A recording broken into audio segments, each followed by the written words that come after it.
The Federal Reserve backlash has made the United States a target for currency termination. Following last week's announcement of QE2, China's leading credit agency downgraded the U.S.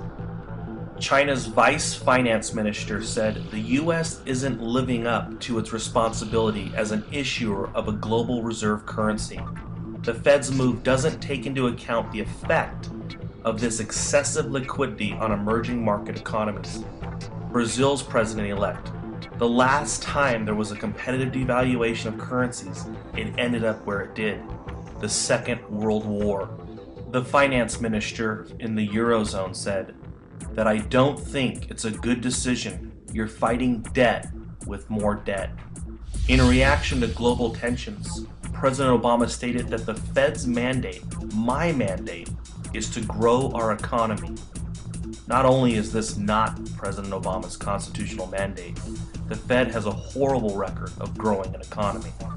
Since the creation of the Federal Reserve, the US dollar has lost 97% of its value. The Fed is now creating so much inflation that as of March of 2008, they stopped officially reporting M3 money supply. The Fed's track record since its creation is bubbles, depressions, recessions, and of course their main purpose, banker bailouts. The Federal Reserve inflates the money supply. Rather than own up to the cost of war and overburdensome entitlements by taxing its citizens, U.S. politicians turn to the Federal Reserve for money produced by nothing, creating a shadow tax on all Americans. Inflation is the worst tax of all, hurting those weakest in our society. The poor and middle class are paid and save exclusively in Federal Reserve banknotes. They feel good with money in the bank because they are told that the nominal amount is protected. Sadly, of course, as the Federal Reserve inflates to help the Treasury meet its unsustainable obligations, the savings held by the poor and middle class lose real value. The cost of living rises, creeping in slowly. The bankers get to spend the freshly created dollars at their maximum value, while the common man works harder but makes less in value. There's an old saying that a dollar earned is a dollar saved, but that's impossible with the Federal Reserve System. With real inflation north of 5%, $1 today will only have a real value of 95 cents the following year.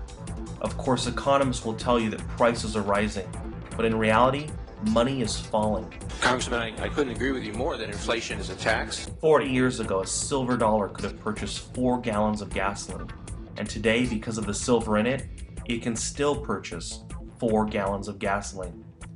However, the paper dollar currency backed by nothing hasn't fared as well. It now takes $3 to purchase a gallon of gasoline.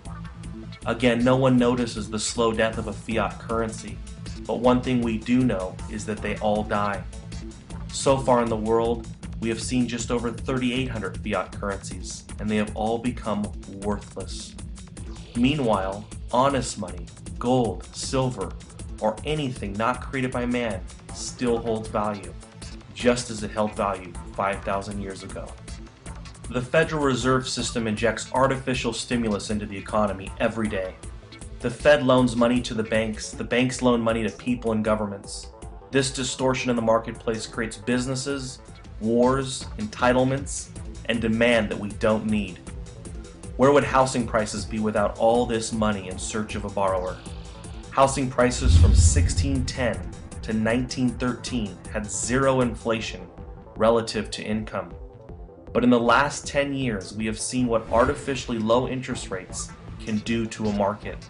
The Federal Reserve lowered interest rates dramatically, causing housing prices to soar.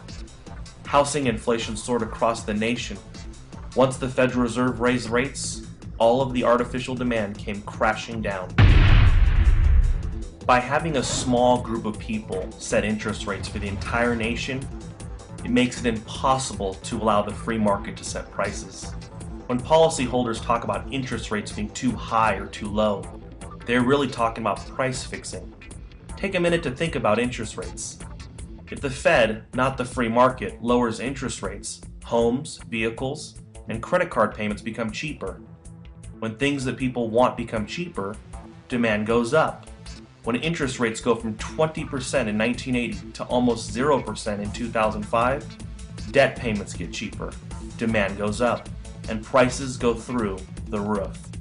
The Fed literally pushes people into making decisions they otherwise would have not. Americans overconsume because money is cheap. It's only a $200 payment for that new car, or a $15 a month payment for those new shoes. Not only does the Fed distort demand, but as a result, it distorts the jobs that are created to meet that demand. Rather than new jobs being created from innovation, jobs are created to meet the new consumer demand created by low debt payments. In fact, oftentimes because of the Fed, new ideas never even become a reality. Remember, when a bank decides to loan money to a risky subprime borrower, the bank is not loaning money to someone else.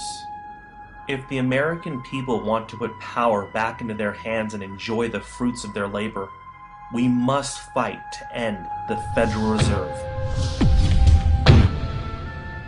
Right now, the National Inflation Association is projecting hyperinflation in the United States by the year 2015.